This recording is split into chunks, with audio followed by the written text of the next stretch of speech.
15 વર્ષથી પાલેજમાં જૂના અને જાણીતા computer, laptop, CCTV camera service, printer repairing તેમજ નવા અને જૂના કોમ્પ્યુટર લે-વેચ કરનાર. એડમિશન ફોર્મ તેમજ તમામ સરકારી ફોર્મ ઓનલાઈન ભરી આપવામાં આવશે. નેત્રંગના હાટાકુંડીમાં ટોકરી નદી પરનો કાયમી પુલ ધોવાયો હતો. અહેવાલને લઈ તંત્રએ તાત્કાલિક વૈકલ્પિક વ્યવસ્થા કરી. હાટકુંડી નાળું ધોવાઈ જતા ટીડીઓ અને તાલુકા પંચાયત પ્રમુખે સ્થળ પર જઈ તાગ મેળવ્યો.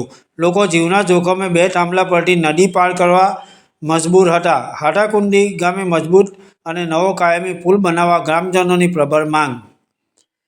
નેત્રંગ તાલુકાના હાટાકુંડી ગામે ખાડી પરનો કાયમી પુલ ધોવાઈ જતા સુરક્ષા સામે ગંભીર સવાલો ઊભા થયા હતા.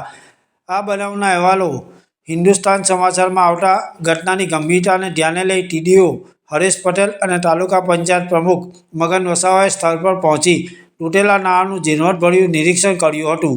તંત્ર દ્વારા હાલ પૂરતી વૈકલ્પિક વ્યવસ્થા ઊભી કરવામાં આવી છે. સિમેન્ટના પાઇપો મૂકી તેની ઉપર નદીના ગ્રાવલ નાખી રસ્તો હાલ પૂરતો ચાલુ કરી દેવામાં આવ્યો છે.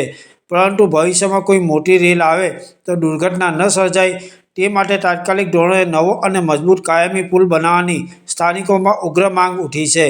હાટાકુંડી ગામે આવેલી ટોકરી નદી પરનો કાયમી પુલ પાણીના પ્રવાહમાં ધોવાઈ જતા સમગ્ર વિસ્તારમાં વાહન વ્યવહાર અને ગ્રામજનોની સુરક્ષા સામે મોટું સંકટ ઊભું થયું હતું.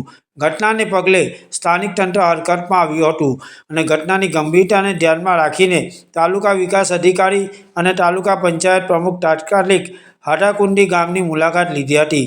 નિરીક્ષણ કરી ગ્રામજનોને અવરજવર કરવા કોઈ મુશ્કેલી ન પડે એટલે વૈકલ્પિક માર્ગ ચાલુ કર્યો છે. નેત્રંગના મામલતદાર કલ્પેશ ગરિયા અને ટીડીઓના આદેશ અનુસાર મૌજા ગામના સરપંચ ચંદુ ચૌધરી અને તેઓની ટીમે યુદ્ધના ધોરણે કામગીરી હાથ ધરી હતી. નાળાનું રિપેરિંગ કામ પૂર્ણ કરી હાલ પૂરતો વૈકલ્પિક રસ્તો શરૂ કરી દેવામાં આવ્યો છે. આ વૈકલ્પિક માર્ગ શરૂ થવાથી હાટકુંડી અને તેની આસપાસના ગ્રામજનોને અવરજવરમાં મોટી રાહત મળી છે. ખાસ કરીને ખેડૂતો અને ખેત મજૂરો, શાળા કોલેજે જતા વિદ્યાર્થીઓ અને નોકરિયાત વર્ગને હવે આવાગમનમાં સરળતા રહેશે. અધિકારીઓએ સ્થળ પર પહોંચીને તૂટેલા નાળા તેમજ હાલમાં ચાલી રહેલી વૈકલ્પિક કામગીરીનું ખૂબ જ ઝીણવટભર્યું નિરીક્ષણ કર્યું હતું અને પરિસ્થિતિની સમીક્ષા કરી હતી. જોકે હાલ તંત્ર દ્વારા ગ્રામજનોની અવરજવર માટે વૈકલ્પિક વ્યવસ્થા ઊભી કરવામાં આવી છે. પાલેજ ટાઈમ્સ, ભરૂચ.